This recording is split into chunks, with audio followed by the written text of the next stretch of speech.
ദൈവ തിരുനാമത്തിന് മഹത്വമുണ്ടാവട്ടെ. Bible reading പ്രോഗ്രാമിൽ സംബന്ധിക്കുന്ന ഏവർക്കും കർത്തനാമത്തിൽ സ്നേഹവന്ദനം. യോശുവയുടെ പുസ്തകം 16-ാം അധ്യായം നമ്മളിന്ന് വായിക്കുന്നു. ദേശം യോശുവ ഇസ്രായേൽ ഗോത്രങ്ങൾക്ക് ഭാഗിച്ചു കൊടുക്കുന്ന കാര്യങ്ങളാണല്ലോ നമ്മൾ വായിച്ചു വരുന്നത്. 16-ാം അധ്യായത്തിൽ ജോസഫിൻ്റെ മക്കൾ എഫ്രൈമിനൊക്കെ ആ സ്ഥലം ഭാഗിച്ചു കൊടുക്കുന്ന കാര്യമാണ് നമ്മൾ വായിക്കുന്നത്.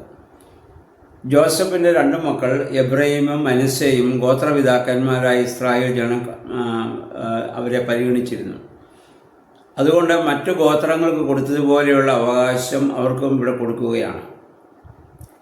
ഇതിൽ മനശ്ശെയുടെ പകുതി ഗോത്രത്തിന് ദാൻ ഗോത്രത്തിൻ്റെ കൂടെ മോശ ജീവിച്ചിരിക്കുമ്പോൾ തന്നെ ജോർദാന് കിഴക്ക് വശം ഗിലെയാദ് ബാശാൻ പ്രദേശം അവർക്ക് അന്ന് കൊടുത്തതാണ്.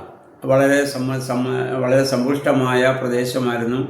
അവർക്ക് കൂടുതൽ ആടുമാടുകൾ ഉണ്ടായിരുന്നു. അതൊക്കെ അവരൊന്ന് ആവശ്യം പറഞ്ഞപ്പോൾ മോശ അവർക്ക് കൊടുത്തതായതിനു മുമ്പ് നമ്മൾ വായിച്ചതാണ്. ഇപ്പോൾ എഫ്രൈമിനും മനശ്ശെയുടെ പകുതി ഗോത്രത്തിനും ഇവിടെ പശ്ചിമ കനാനിൽ വന്ന് സ്ഥിരതാമസത്തിനു ശേഷം മറ്റു ഗോത്രങ്ങൾ കൊടുത്ത സ്ഥലത്ത് തന്നെ അവർക്കതിനുള്ള അവകാശം ഇവിടെ ഭാഗിച്ചു കൊടുക്കുന്നു.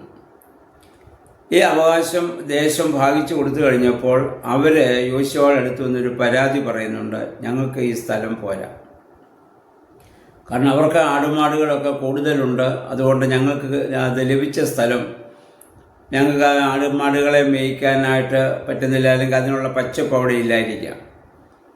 അവർ പരാതി പറഞ്ഞതായ സമയത്ത് എഫ്രൈം മലനാട് കൂടി യോശുവ അവർക്ക് നൽകുന്നതായി നമ്മൾ വായിക്കുന്നു. അപ്പം അവർക്കത് വളരെ സന്തോഷമായി. അവർ പിന്നെ ചെയ്തത് എന്താണെന്ന് ചോദിച്ചാൽ, അവിടെയുള്ള കനാന്യരെ പൂർണ്ണമായി അവരവിടുന്ന് നീക്കം ചെയ്തില്ല.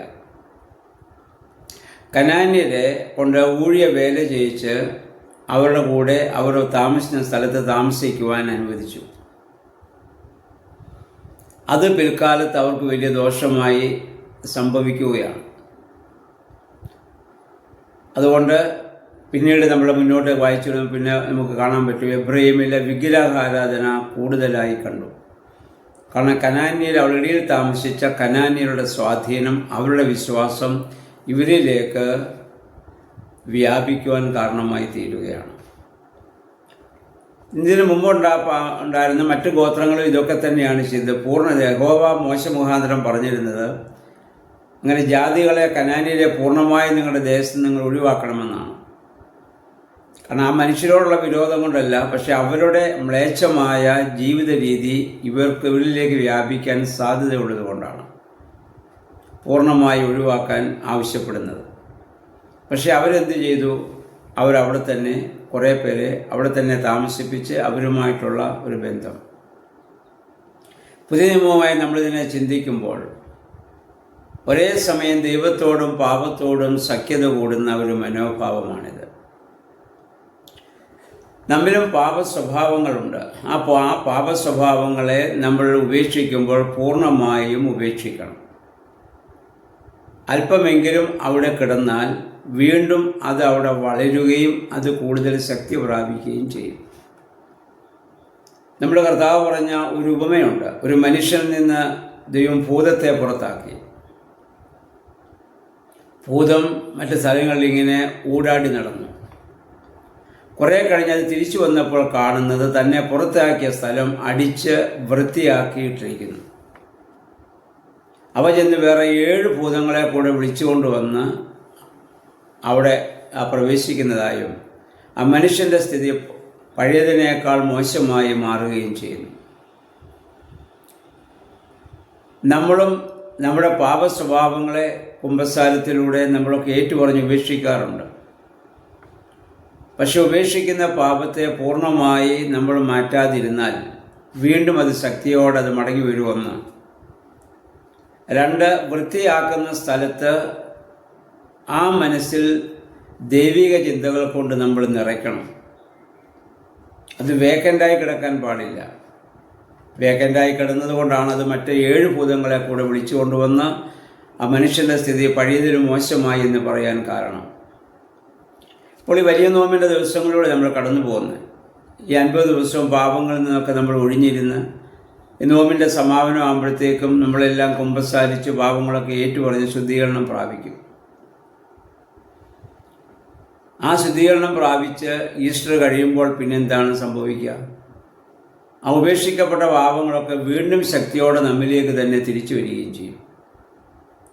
എന്താ കാരണം? ആ ഉപേക്ഷിക്കപ്പെട്ട പാപത്തെ പൂർണ്ണമായും നമ്മിൽ നിന്ന് നീക്കാതെ അതിനോടുള്ള ആസക്തി നമ്മുടെ ഹൃദയത്തിൽ കിടക്കുന്നു എന്നുള്ളതാണ്. അപ്പം അത് കൂടുതൽ 7 ഭൂതങ്ങൾ തിരിച്ചു വന്നതുപോലെ കൂടുതൽ ശക്തിയായിട്ട് നമ്മിലേക്ക് തന്നെ അത് മടങ്ങി വരും.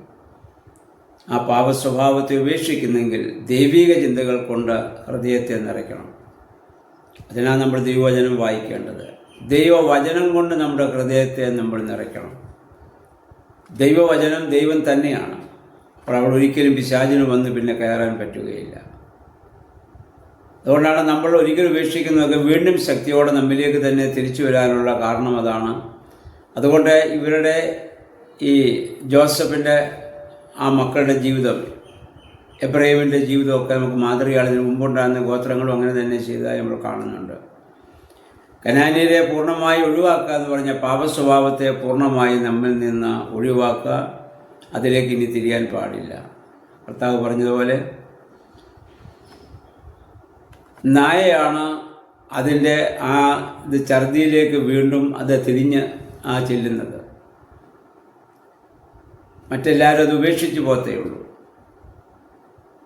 അപ്പം അതിന് തുല്യമാവാതെ ഉപേക്ഷിച്ച പാപങ്ങളെ ഒരിക്കലും നമ്മൾ തിരിച്ച് സ്വീകരിക്കാതെ പൂർണ്ണമായി അതിനെ ഒഴിവാക്കുവാൻ ഈ വർഷത്തെ നോമ്പും പ്രാർത്ഥനകളും വേദപുസ്തക വായനകളും ധ്യാനങ്ങളും നമ്മെ സഹായിക്കണം.